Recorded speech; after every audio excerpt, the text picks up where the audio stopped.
ഞാൻ സംസാരിക്കുന്നത് ഇപ്പോൾ നിങ്ങൾക്ക് ശ്രദ്ധിച്ച കാണാം, എവിടെയാണ് മനസ്സിലായി കാണുകയല്ലേ? എറണാകുളം കൊച്ചിയിലെ മറൈൻ ഡ്രൈവ്, ഫേമസ് ആയിട്ടുള്ള, ഇന്ത്യയിൽ തന്നെ ഏറ്റവും ഫേമസ് ആയിട്ട് നിൽക്കുന്ന മറൈൻ ഡ്രൈവ് എന്ന് പറയാം, കൊച്ചിൻ മറൈൻ ഡ്രൈവ്. മൂന്നാം സ്ഥാനമൊക്കെ മുംബൈ, ഫേമസ് ആയിട്ടുള്ള മുംബൈക്കുള്ളൂ. ആ മറൈൻ ഡ്രൈവിലെ വാട്ടർ മെട്രോയിലേക്കുള്ള മെയിൻ ഒരു കവാടം ഞാൻ കാണിച്ചു തരും. മെയിൻ കവാടമാണ്. ഇവിടെ പൊട്ടിപ്പൊളിഞ്ഞ് കിടക്കുന്ന റോഡുകളൊക്കെ കാണാം ഒത്തിരി നാളുകളായിട്ട്. ഇപ്പോൾ ഇവിടെ ഏതാണ്ട് സീസൺ സമയമൊന്നുമല്ല, ബോട്ടുകളെല്ലാം കെട്ടിയിട്ടിരിക്കുന്ന വഴികളെല്ലാം ശരിക്കും ഇത് കാണാം. ബോട്ട് ജീവനക്കാരൊക്കെ ശമ്പളമോ ഒന്നും തന്നെ ഇല്ലാതെ, ഒരു ആനുകൂല്യങ്ങളും ഇല്ലാതെ പട്ടിണിയും പശിയായിട്ട് കഴിയുന്ന സമയമാണ്. ഇപ്പോൾ ഈ വഴിയൊക്കെ പൊട്ടിപ്പൊളിഞ്ഞ വഴികളൊക്കെ നന്നാക്കി എടുക്കാനായിട്ട് പറ്റിയ സമയമാണ്. പക്ഷേ ഇത് GCDAയുടെ അധീനതയിലുള്ള ഒരു സംഭവമാണ്. അവരത് ശ്രദ്ധിക്കുകയോ വൃത്തിയാക്കുകയോ ഒന്നും ചെയ്യുന്നില്ല. വൃത്തിഹീനമായ വർഷങ്ങളായിട്ട് ഉള്ള സ്ഥലങ്ങൾ കാണാം, ആഹാരം കഴിക്കുകയും കുടിക്കുകയും ചെയ്യുന്നു.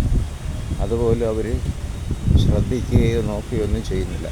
ഈ വഴികളിലൊക്കെ ഇനി ഈ മാസം കഴിഞ്ഞ് അടുത്ത മാസമൊക്കെ ആകുമ്പോൾ ഒരുപാട് ആൾക്കാർ വരികയും ഇവരൊക്കെ മറിഞ്ഞ് വീഴാൻ സാധ്യതയുള്ള പൊട്ടിപ്പൊളിഞ്ഞ് കിടക്കുന്ന റോഡുകൾ കാണാൻ പറ്റും. അങ്ങോട്ട് നോക്കിയാൽ ആ കാണുന്ന മരത്തിൻ്റെ ഭാഗത്തൊക്കെ നോക്കിയാൽ പൊട്ടി കിഴിഞ്ഞ് താണുകൊണ്ടിരിക്കുകയാണ്. റോഡ് താണുകൊണ്ടിരിക്കുന്നത് നമുക്ക് കാണാൻ പറ്റും അങ്ങോട്ട് നോക്കിയാൽ.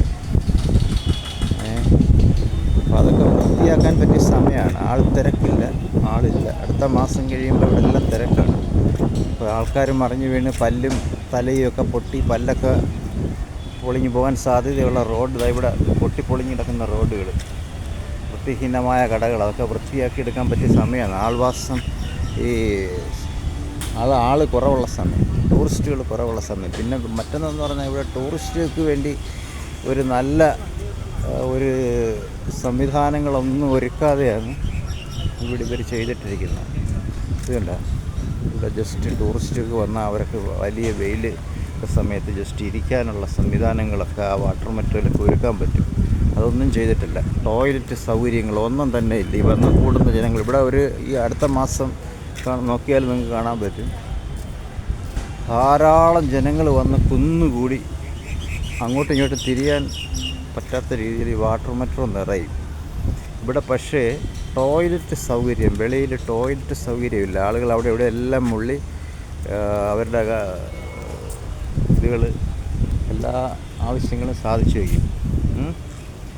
അത് കണ്ടിട്ട് പോലും കണ്ണടച്ചുകൊണ്ടിരിക്കുന്ന വൃത്തികെട്ട ചിന്താഗതിയുള്ള കുറേ ആൾക്കാർ, എനിക്കറിയത്തില്ല എന്താണെന്ന്, അവരതിനെക്കുറിച്ചൊന്നും മനസ്സിലാകുന്നില്ല.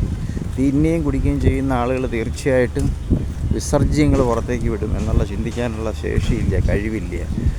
എല്ലാത്തിനും കാശുണ്ട്, പക്ഷേ അതിന് മാത്രം ജീവനുള്ള മനുഷ്യനല്ലേ. മനുഷ്യൻ തിന്നുകയും കുടിക്കുകയും ചെയ്യുമ്പോൾ അവർക്ക് വിസർജ്യങ്ങളുണ്ട് മറ്റ് പക്ഷികളെ അതേപോലെ. പക്ഷേ അതിനുള്ള സൗകര്യങ്ങളൊന്നും ഒരുക്കാതെ അവർ ചെയ്തിട്ടിരിക്കുന്നത്. ഇത്രയും നാളായിട്ടും അതിനു വേണ്ടി ഒരു ശ്രദ്ധ ചെലുത്തുകയോ ചെയ്യുകയോ ഒന്നും ചെയ്യാതിരിക്കുന്ന ഒരു സിസ്റ്റം. ഇവിടെ എല്ലാ അധികൃതരും വരുന്നുണ്ട്. വാട്ടർ മെട്രോയുടെ ഉദ്യോഗസ്ഥരും മുകളിലൊക്കെ ഇരിക്കുന്ന ലക്ഷങ്ങൾ സാലറിയൊക്കെ വാങ്ങിക്കുന്ന ആൾക്കാർ ഒക്കെ വരുന്നുണ്ട്. പോലീസ് ഉദ്യോഗസ്ഥന്മാർ വരുന്നുണ്ട്. എല്ലാ ഡിപ്പാർട്ട്മെൻറ്റിലെ ആൾക്കാർ വന്നു പോകുന്നുണ്ട്. പക്ഷേ ഇവിടെ ഈ വന്ന് മറിയുന്ന ജനങ്ങൾക്ക് വേണ്ടി ജസ്റ്റ് അവർക്ക് യൂറിൻ പാസിനുള്ള സൗകര്യം പോലും ഇവിടെ ഒരുക്കിയിട്ടില്ല. ഒരു 4-5 ആൾക്കാർക്ക് ഈസി ആയിട്ട് തൊഴിൽ വരെ കിട്ടുന്ന ഒരു സംവിധാനം. കുറേ ആവശ്യമില്ലാത്ത കടകൾ കെട്ടിയിട്ടുണ്ട് ഇവിടെ, തുറക്കാത്ത കടകൾ, ഒരു മനുഷ്യന് ഒരു ഉപകാരമില്ലാത്ത രീതിയിലുള്ള കടകൾ ഇവിടെ നോക്കിയാൽ കാണാം കെട്ടിയിട്ടിരിക്കുന്നത്. അതിന് പകരം ഈ ജീവനുള്ള മനുഷ്യൻ വന്നു കഴിയുമ്പോൾ അവരുടെ വിസർജ്യ സൗകര്യങ്ങൾ ഒന്നുമില്ലെങ്കിൽ യൂറിൻ പാസ് സൗകര്യമെങ്കിലും ഒരുക്കാനായിട്ട് അവർ തയ്യാറാകാതെ ചെയ്തിട്ടിരിക്കുന്ന ആവശ്യമില്ലാത്ത കാര്യങ്ങളാണ്. ആവശ്യമില്ലാത്ത കാര്യങ്ങൾക്ക് വേണ്ടി ധാരാളം പണം ഇറക്കിയിട്ട് ചെയ്തിട്ടിരിക്കുന്നു. ആവശ്യമുള്ള കാര്യങ്ങൾക്ക് വേണ്ടി ഒന്നും തന്നെ ചെയ്യുന്നില്ല എന്നുള്ളതാണ്. ജസ്റ്റ് ഒന്ന് വാഷിംഗ് അല്ലെങ്കിൽ ഒരു കുടിവെള്ളത്തിൻ്റെ സംവിധാനം ഇതൊന്നും ഇവിടില്ല. അപ്പോൾ ഇതൊന്നുമില്ലെങ്കിലും ജസ്റ്റ് യൂറിൻ പാസിനുള്ള സൗകര്യമെങ്കിലും അവിടെ ഒരുക്കി വയ്ക്കേണ്ടത് ഏറ്റവും അത്യാവശ്യമാണ്. അതുപോലെ ഒരു ചെയ്യുന്നില്ല എന്നുള്ളതാണ് അതിൻ്റെ സത്യാവസ്ഥ. അപ്പോൾ അത് എത്രയും പെട്ടെന്ന് അത് വന്നുകൂടുന്ന ജനങ്ങൾക്ക്, ഈ വന്നുകൂടുന്ന ജനങ്ങളെന്ന് പറയുന്നത് അവർ അധികൃതർ ചോദിക്കുന്ന സമയത്തെല്ലാം ഈ ടാക്സുകൾ കൊടുത്ത്, ടാക്സ് എന്ന് പറഞ്ഞാൽ ടാക്സാണല്ലോ നമ്മുടെ രാജ്യത്തിൻ്റെ നിലനിൽപ്പെന്ന് പറയുന്നത്. വരുമാന മാർഗം മെയിനായിട്ട് ഉള്ളത് ടാക്സാണ്. ആ ടാക്സിൽ നിന്നാണ് ഈ ജനങ്ങൾക്ക് വേണ്ടുന്ന സംവിധാനങ്ങൾ ഒരുക്കുന്നത്.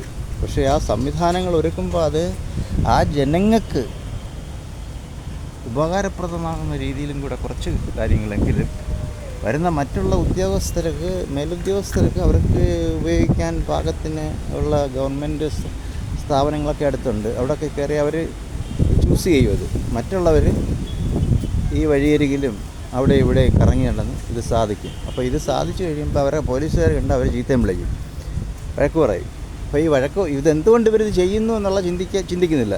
അവർ ഉത്തരവാദിത്തപ്പെട്ടവർ അവരുടെ ഭാഗത്തുള്ള വീഴ്ച കാരണം ഇങ്ങനെയുള്ള സംഭവങ്ങൾ ഇല്ലാത്തത് കൊണ്ടാണ് ജനം അവിടെ ഇവിടെ മുണ്ടം പൊക്കി പിടിച്ചു അല്ലെ പാൻറ്റും തുറന്നിട്ട് പിടിച്ചുകൊണ്ട് ഇങ്ങനെ നിൽക്കുന്നത്. അപ്പോൾ അതിനെക്കുറിച്ച് അവർ ചിന്തിക്കാൻ തയ്യാറാകുന്നില്ല എന്നുള്ളതാണ്. അതപ്പോൾ എത്രയും പെട്ടെന്ന് മാറ്റി ഇതെല്ലാം വൃത്തിയാക്കുക. ഈ കെട്ടിടങ്ങളെല്ലാം ഇതെല്ലാം മാറ്റി വൃത്തിയുള്ളത് മനുഷ്യന് അവരുടെ ആവശ്യങ്ങൾ സാധിക്കാനായിട്ട് മറ്റ് പ്രശ്നങ്ങളൊന്നുമില്ലാതെ രോഗ സാധ്യതകളെല്ലാം ഒഴിവാക്കി നല്ല വൃത്തിയുള്ള ഏരിയകളാക്കി മാറ്റി അത്യാവശ്യ ഘടകങ്ങൾ, ജനങ്ങൾക്ക് ആവശ്യമുള്ള ഘടകങ്ങളെല്ലാം ഒരുക്കി ഈ ചെടികളൊക്കെ തന്നെ വെച്ചിരിക്കുന്നു. ആ ചെടികൾ വെച്ചിരിക്കുന്നത് ആ കോൺക്രീറ്റിനകത്ത് വയ്ക്കാതെ ആ ഭൂമിയിൽ തന്നെ അത്രയും ഭാഗം ഒന്ന് ക്ലിയർ ചെയ്തെടുത്ത് അവിടെ വെച്ചിരുന്നെങ്കിൽ ഈ ചെടിയൊക്കെ നല്ല തണൽ ചെടികളായിട്ട് ഇപ്പോൾ വളർന്ന് നല്ല രീതിയിൽ തന്നെ ഇതെല്ലാം ഉണങ്ങി അതിനകത്ത് വെച്ചിട്ട് വെള്ളം ഒഴിക്കാൻ ആളില്ലാതെ എല്ലാം ഉണങ്ങിപ്പോകുന്നുണ്ട്. അതേസമയത്ത് തറയിൽ വെച്ചിരിക്കുന്ന ചെടികളൊക്കെ നല്ല രീതിയിൽ കിളിച്ച് ഭംഗിയായിട്ട് നിൽക്കുന്നത് കാണാൻ പറ്റും നോക്കിയാൽ, തറയിൽ വെച്ചിരിക്കുന്നത്. അപ്പോൾ ഈ കോൺക്രീറ്റിനകത്ത് എന്തുകൊണ്ട് ഇത് വെച്ചിരിക്കുന്നത് എന്നുള്ളത് അറിയത്തില്ല.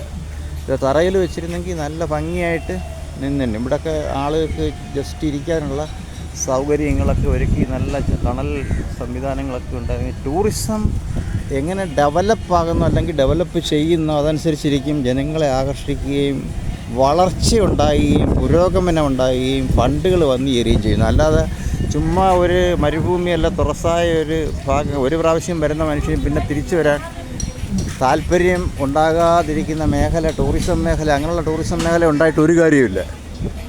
ഇപ്പോൾ ഈ വാട്ടർ മെട്രോ സർവീസ് തന്നെ വൈപ്പിനെന്ന് പറയുന്ന സ്ഥലത്തേക്കുള്ള ഈ ബോട്ട് സർവീസ് ഇല്ല എന്ന് പറയുന്നു. അപ്പോൾ അതിനുള്ള കാരണമൊക്കെ എന്ന് പറയുന്നത് ഒരു പ്രാവശ്യം അവിടെ പോയി ഇറങ്ങുന്നവർക്ക് വേണ്ടി ആ ടൂറിസം മേഖലയിൽ നല്ല ഒരു അറ്റ്മോസ്ഫിയർ, നല്ലൊരു പശ്ചാത്തലം ഒരുക്കിയിട്ടില്ല. നല്ലൊരു ബീച്ച് അല്ലെങ്കിൽ നല്ലൊരു പാർക്ക്, നല്ലൊരു എൻ്റർടൈൻമെൻറ്റ് ഏരിയ, ഇതൊന്നും അവിടെ അവർ ചെയ്തു വെച്ചിട്ടില്ല.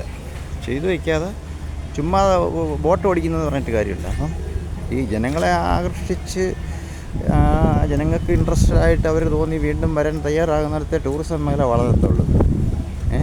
അപ്പോൾ ഇതിന് വേണ്ടുന്ന രീതിയിലുള്ള സൗകര്യങ്ങൾ ഒരുക്കിയില്ലെങ്കിൽ അതുകൊണ്ട് ഒരു പ്രയോജനമില്ല. ഉണങ്ങിപ്പോകുന്ന വെയിലേറ്റ ഉണങ്ങിപ്പോകുന്ന കുറച്ച് ചെടികളും വെച്ച് പിടിപ്പിച്ച് അതൊക്കെ തറയിൽ നല്ല രീതിയിൽ വെച്ച് പിടിപ്പിച്ചാൽ അത് ഓൾറെഡി വെള്ളം വലിച്ചെടുത്ത് നല്ല ഭംഗിയായിട്ട് വളർന്നിരിക്കും. ഇങ്ങനെ ഉണങ്ങി ഒരു മോശമായൊരു അവസ്ഥ വരത്തില്ല. അതൊക്കെ ശ്രദ്ധിക്കുന്നത് നല്ലതാണ് ടൂറിസം മേഖലയിൽ. കാരണം ഇതുകൊണ്ട് ജീവിക്കുന്ന ഒരുപാട് ആൾക്കാരും കോടികൾ ചിലവാക്കിയിട്ടേക്കുന്ന ബോട്ട് കമ്പനിക്കാരും ഗവൺമെൻറ്റിൻ്റെ ആയാലും പ്രൈവറ്റ് സെക്ടർ ആണെങ്കിലും എല്ലാം നിറഞ്ഞിടക്കുന്ന ഏരിയയല്ലേ. ഇതിനെ ഡിപ്പെൻഡ് ചെയ്യുന്നുണ്ട്. പക്ഷേ ടൂറിസം മേഖലയെ അതനുസരിച്ച് വളർത്താനും ഇതിനൊന്നും അവർ തയ്യാറാകുന്നില്ല എന്നുള്ളതാണ്. വൃത്തിഹീനമായിട്ട് ഉള്ള ആഹാര കഴിക്കുന്ന സാഹചര്യങ്ങളെല്ലാം കണ്ടിട്ട് അതൊക്കെ എന്തിൻ്റെ അടിസ്ഥാനത്തിലാണ് അങ്ങനെ ഇട്ടിരിക്കുന്നതെന്ന് അറിയത്തില്ല. ഒന്നും ചെയ്തില്ലെങ്കിലും അതിനെ ആ റോഡിൻ്റെ ലെവലിലേക്ക് ഉയർത്താം. ആ കടകൾ ഇപ്പം വലിയ മാളൊന്നും കെട്ടുന്നില്ല അവരിട്ടിരിക്കുന്നെങ്കിലും അതിനെയൊക്കെ ആ റോഡിൻ്റെ ലെവലിലേക്ക് ഉയർത്തി കഴിഞ്ഞ് അടിയിലൊക്കെ ഇതുകൾ ഒരുക്കി കഴിഞ്ഞാൽ കുറേ കൂടെ വൃത്തിയാകും. അതൊന്നും ചെയ്യത്തില്ല.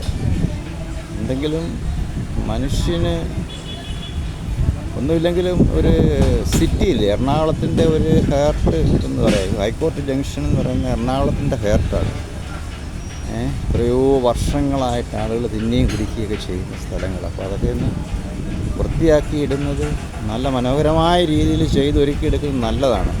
ടൂറിസ്റ്റുകളെ ഒന്നുമില്ലെങ്കിലും ലോകത്തിൻ്റെ എല്ലാ ഭാഗങ്ങളിൽ നിന്നും ജനങ്ങൾ വന്നുകൂടുന്ന ഒരു സ്ഥലമാണിത്. ഈ കാണുന്ന വഴി എന്ന് പറയുന്നത് ഈ ലോകത്തിൻ്റെ തന്നെ എല്ലാ ഭാഗങ്ങളിൽ നിന്നും ഒരാളെങ്കിലും ഇതുവഴി പോകാതെ ഇരുന്നിട്ടുണ്ടാകത്തില്ല. അതേ രീതിയിലുള്ളൊരു വഴിയാണിത്. അപ്പം അത് അത്രയ്ക്കും മനോഹരമായ രീതിയിൽ അതിനെ ആക്കിയെടുക്കുക എന്നുള്ളത് ഈ ടൂറിസം മേഖലയുടെ വലിയ പരാജയമാണ് നമ്മളിവിടെ കാണുന്നത്. ടൂറിസം മേഖലയുടെ വലിയ പരാജയമാണ് ഈ കാണുന്നത്. അപ്പോൾ അതൊക്കെ ശ്രദ്ധിക്കുക, ഡെവലപ്പാക്കുക, നല്ല രീതിയിൽ മനുഷ്യനെ അട്രാക്റ്റ് ചെയ്യുന്ന രീതിയിൽ വളർന്നു വരട്ടെ എന്ന് ആശംസിക്കുന്നു.